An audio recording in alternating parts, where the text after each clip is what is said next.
नमस्कार दोस्तों, हमारी आज की इस कहानी का नाम है जिम्मेदारी। अच्छा सुनो, एक गुड न्यूज है। भैया की बेटी की शादी तय हो गई, 2 दिन बाद सगाई है। हमें जाना है। नीरा ने ऑफिस से फोन करके गुड न्यूज देकर पैकिंग करने को कह दिया। नीरा कुछ कहते इससे पहले नीरा ने फोन रख दिया। शाम को जब नीला ऑफिस से घर आया तो बहुत सहक रहा था। कल निकलना होगा, माँ और भैया ने कहा है, पहले पहुंच जाना है। तुमने पैकिंग कर ली? निलय ने जूते खोलते हुए अपनी पत्नी से पूछा। निलय, आप चल जाइए, मैं और बच्चे नहीं जा सकते। नीरा रसोई में चाय का पानी चढ़ाते हुए अपने पति से कहती है। पर क्यों यार, घर के सारे बच्चे में यह पहला बच्चा है जिसकी शादी तय हुई है और सगाई में जाना है। तुम नहीं जाओगे तो तुम्हारे बच्चे की शादी में कौन आएगा? हर बार नीरा यही दलील देकर नीरा के साथ चलने के लिए मजबूर कर देता था। और इस बार तो बच्चे ने भी साफ साफ कह दिया कि स्कूल से एक भी छुट्टी लेकर हम कहीं नहीं जाएंगे। जब देखो तब पापा को अपने घर जाना होता है, हमारी पढ़ाई की परवाह नहीं करते। बच्चे ने इस बार मना कर दिया था। बेटा 8वीं में तो बेटी 10वीं में आ गई है और पढ़ाई की महानता समझने लगी थी। निलय ने न्यूज वाकई बहुत अच्छी है आप सबके लिए, पर आपको नहीं लगता हमारे बच्चे के लिए ये गुड न्यूज नहीं हो सकती? अगले सप्ताह उनकी परीक्षा है। इधर उधर तो माँ के कहने पे आप 4 दिन की छुट्टी और कर लेते हैं, बीमारी का बहाना कर। मैं और बच्चे को भी यह सिखा रहे हैं, पर उन्होंने इस बार पहले ही मुझे कह दिया है कि वो बीच में छुट्टी लेकर कहीं नहीं जाने वाले।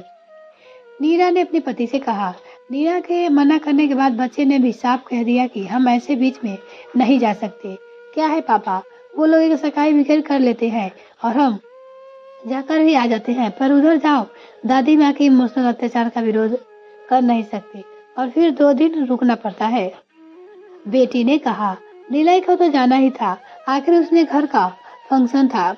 तो उधर सबने नीरा के ना आने पर शिकायत की, जो भी लाजमी थी। पर नीरा को इस बार कोई नीरा के बच्चे स्कूल भेजकर बैठी थी कि नीरा का फोन आया। लो, माँ से बात करेगी? हाँ हेलो बहू, क्यों नहीं आई? सगाई में ना बच्चे आए थे क्या? बार बार होगा, आना चाहिए था। देख रही हूँ आजकल बहुत मनमानी करने लगी है। अब नहीं आई तो क्या ही बोले, पर विवाह के वक्त पहले आ जाना। नीरा सासू माँ की बात सुनकर चुप रह गई, कुछ नहीं बोली। इन सब के लिए वे पहले से ही तैयार थी।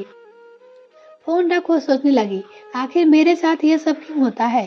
सासू माँ हमेशा ही बड़े बेटे के पास रहती थी, उसके पास कभी कभी आती थी, पर मन ना लगने का कहकर जल्दी ही चली जाती थी। स्वाभाविक था कि जहाँ रहते हुए कई साल हो गए वहाँ मन तो रम ही जाता है। नीरा नीलय के साथ उसकी नौकरी की वजह से दूसरी जगह रहती थी। उसे आज भी याद है जब ससुराल वालों को अपनी बेटी के पहले जन्मदिन की खुशी न्योता दी थी, पर कोई भी नहीं आया। यह कहकर कि तब जेठानी के बच्चे के स्कूल चल रहे हैं, जहाँ छुट्टियाँ जल्दी नहीं मिलते। इस तरह से बहुत बार ऐसा हुआ जिससे नीरा को बहुत दुख होता था।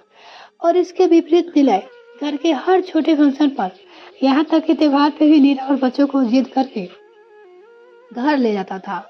उधर जाकर छोटी होने के नाते नीरा बस कामों में ही उलझी रहती। सब देखते हुए नीरा को यही लगता था कि जब घर में 2 बहुएं हैं तो दोनों एक दूसरे का साथ देना चाहिए, पर जब जेठानी घर आती ही नहीं है तो मदद कहाँ से करेगी? और इस बार पहले से ही जब सुन रही थी जेठ जी के बेटे की शादी की बात चल रही है, और नीलय बहुत बार बोल चुके थे, बहुत काम होते हैं शादी में, हमें तो पहले ही जाना होगा। यह सुनकर नीरा को बहुत बुरा लग रहा था।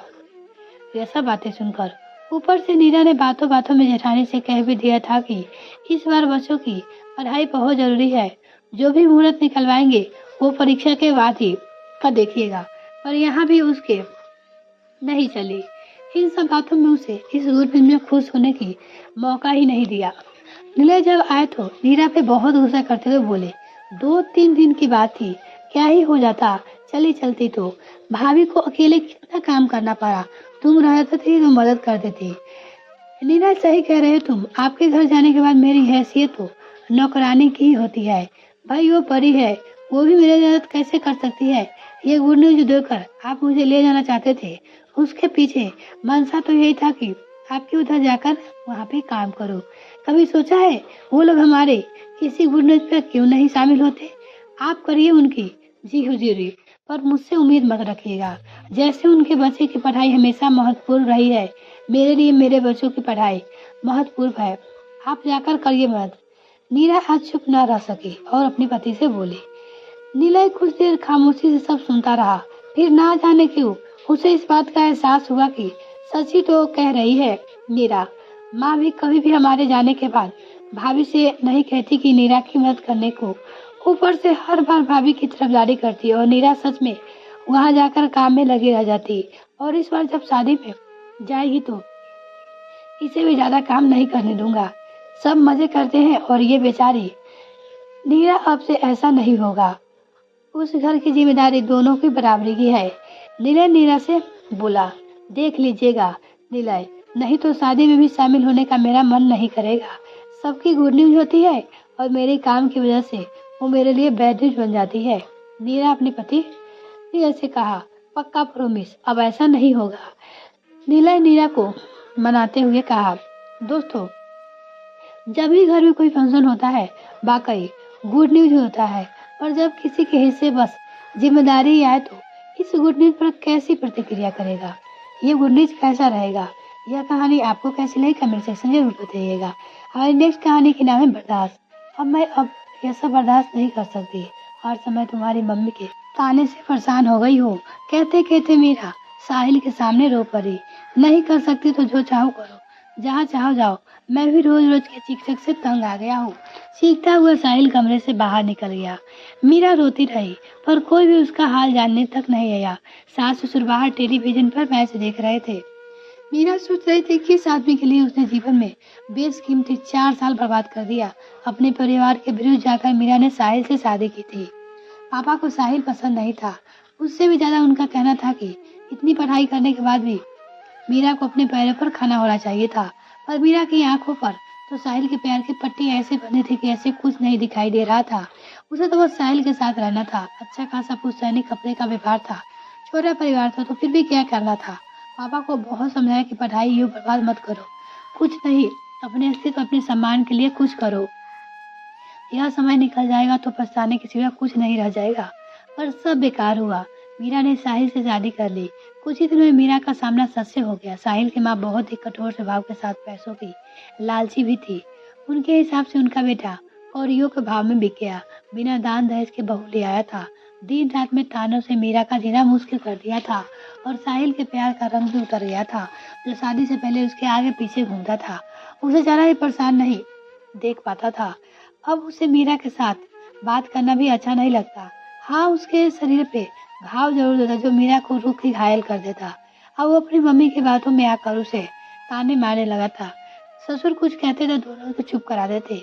मीरा को लगने लगा था कि उसके पापा का कहना मानकर अपने पैरों पर कुल्हाड़ी मार ली ना मानकर। पापा ने कई बार फिर मीरा को कुछ काम करने की प्रेरित किया, पर अब मीरा को परेशानी उससे अवकाश की धकेल रही थी। आज भी ऐसा हुआ। रोज की तरह साहिल मम्मी रसोई में खाना को लेकर उसे उल्टा सीधा सुना रही थी। यहाँ तक कि वो मीरा की मम्मी पापा के लिए भी बुरा भला कह रही थी। वो कमरे में आकर साहिल को सामने रो पड़ी, पर साहिल का बुरा व्यवहार उसे अंदर तक तोड़ दिया। मन ही मन एक कठिन निर्णय लेकर वो घर से बाहर निकलने लगी। कहाँ जा रही हो? पीछे से आयल साहिल की कठोर आवाज को सुनकर बाहर आ गई। खुले आसमान की ओर देखकर उसे बहुत ही सुकून की अनुभूति हुई। मीरा लगा मानो आसमान कह रहा हो, जिंदगी ठहरने का नहीं आगे बढ़ने का नाम है। और मीरा ने आत्मविश्वास के साथ अपने कदम को आगे बढ़ा दिए और वो अपने आगे की जिंदगी के लिए घर से निकल गई। यह कहानी आपको कैसी लगी कमेंट सेक्शन में जरूर बताइएगा। अगर आपके पास ऐसी कोई भी कहानी है तो आप मुझे ईमेल द्वारा भेज सकते हैं। बहुत बहुत धन्यवाद।